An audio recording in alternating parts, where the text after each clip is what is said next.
Hi, everybody. Welcome to our presentation. Thanks for joining us today. The title of our talk is Building Capacity with Watershed Groups, a Needs Assessment in the Hudson River Watershed.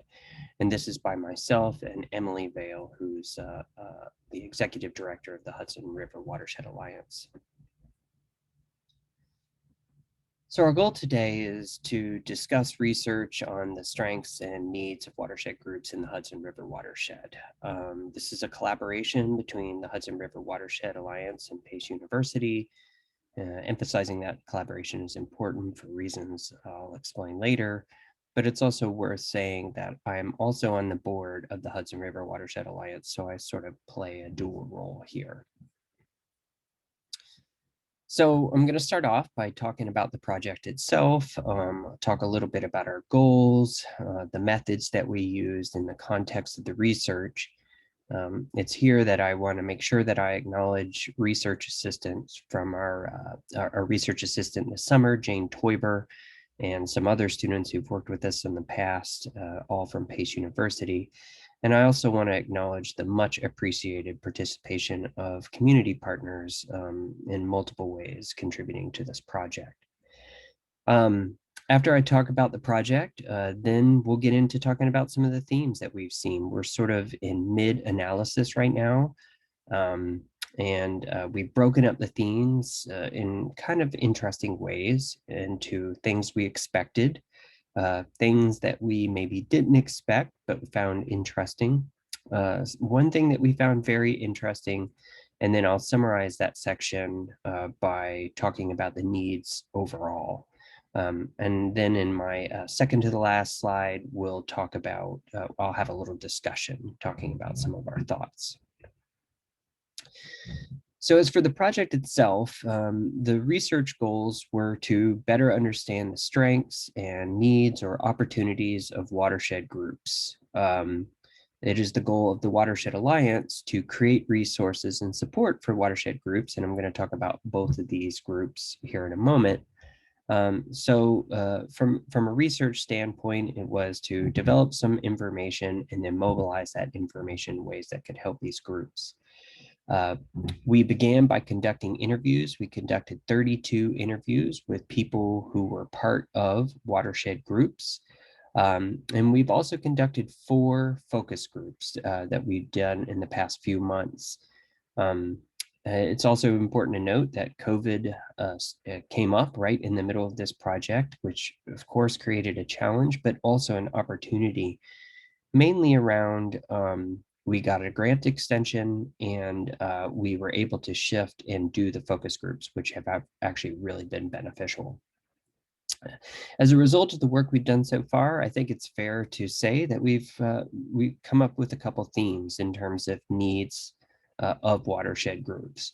They are around communication, leadership, structure and planning, participation and engagement, actual effort, and legitimacy. And a lot of these are going to come up throughout the rest of this presentation.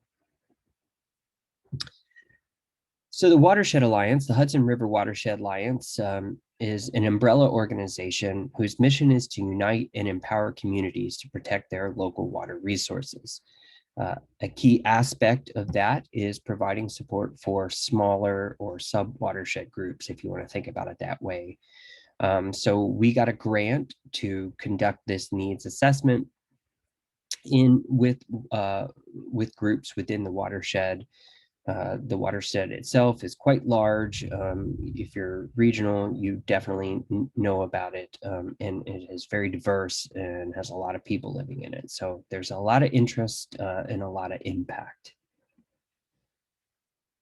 The groups themselves, the best way to define them are groups that work together to protect local water bodies using a watershed framework and scale. We're seeing that they're growing in number and playing an increasingly important role in building capacity towards resource management and improving communities, oftentimes filling a gap that municipalities can't actually fill themselves, but also advocating and doing different types of work to try to support local issues. So you might see watershed groups doing things like advocating for resources, conducting education efforts or events, building collaborations between groups, and I think most importantly, helping to build political will at the municipal level. So as I said, we're going to kind of talk about these themes in 4 parts. And the first part is thinking about some of the themes that have emerged from our analysis so far that are kind of unsurprising, but I think very important to establish. So one is groups should have good structure in strategic planning. That's good for setting goals so everybody is on the same page, but also avoiding things like mission drift.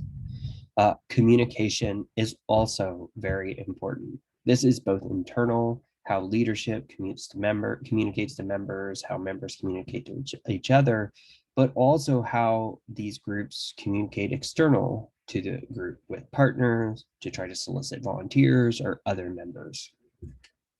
And the third very important theme, again, unsurprising, is around leadership. We think of leadership as motivating people to get things done, but I think what's notable about leadership is that when it's in place and working well, things are usually going well, but it is often usually driven by 1 or 2 people or a group that's very sort of charismatic, and that can create problems over the long term. What we see is that these 3 very key themes that have emerged from this needs assessment are around capacity building. So it's in a way sort of developing those competencies or skills that are going to help get the actual work done. That's important when we juxtapose that against the themes that kind of emerged that were unsurprising or that were more surprising to us. So for example, we had assumed that groups would really need technical resources, but for a large percentage of them said that resources were already available. They had networks, they knew people, they could reach out and get the stuff that they need. Another surprising and good to know theme that emerged was the idea around project implementation. Most of these groups do not believe that project implementation and maintenance are in their purview, that they are still the responsibility of the DEC or municipalities, those sort of government agencies. And finally, funding. Funding was something that we had thought would be right on top of people's lists, but it turns out it's a little bit further down. Sure, funding is important. It helps get things done, but it was not up there in the same area as those capacity building needs that were on the previous slide. This third group is this third section here of emerging themes to us was very interesting. And this was around this idea of legitimacy. This came up over and over again, that these organizations wanted legitimacy. They wanted to do things to be seen as legitimate. They wanted to be doing legitimate things. Now, of course, what that means could vary between groups, but ultimately where it should lead to are things like ensuring that they as a group get a seat at the table in planning discussions, development discussions, stuff like that, that they are seen as viable and trusted partners. And this gets to the previous slide, that being seen as good partners means that collaborators would work with them and help them get those technical resources, the project funds, help them figure out how to do projects. And mainly this legitimacy is so that they can be seen as experts and are able to gain membership into these conversations. So to sum up, when we look at the outcome of the needs assessment theme so far, we see that participation is very important. Getting people to participate, again, internal to the group as well as external to the group. Leadership is very important. It helps with transitions, structure, strategic planning, keeps people focused on goals, avoids mission drift. This idea of legitimacy is critical, right? That groups want to feel legitimate and figure out ways to be legitimate. And that all this needs to happen consistently over time. So what have we begun to think about this? In some, the first point is that all these themes are interconnected, that when one is sort of weak, others are often weak too. One issue is weak, others are weak too. And I've got a nervous dog here because of the thunderstorm, so I apologize. Second, groups should focus on capacity building. If a group comes to us and wants to get started, we would tell them to begin with those points that I showed on the first slide. But external to these groups, thinking about supporters and collaborators, we did the focus groups that weren't with people who weren't in those groups, but partners to those groups. And we still need to analyze that. But one of the main things that people external to the group critique those watershed groups for is that they're always changing and lack consistency. And I think that speaks to the capacity building point from before. So as academics, even though this is an applied project, we should be thinking about this idea of legitimacy for these groups. How can we support their mission? How can our research complement and legitimize their expertise? Because this working with academics really does help provide legitimacy, but obviously there are some small barriers to overcome. So with that, I'll say thanks, and I really look forward to some questions.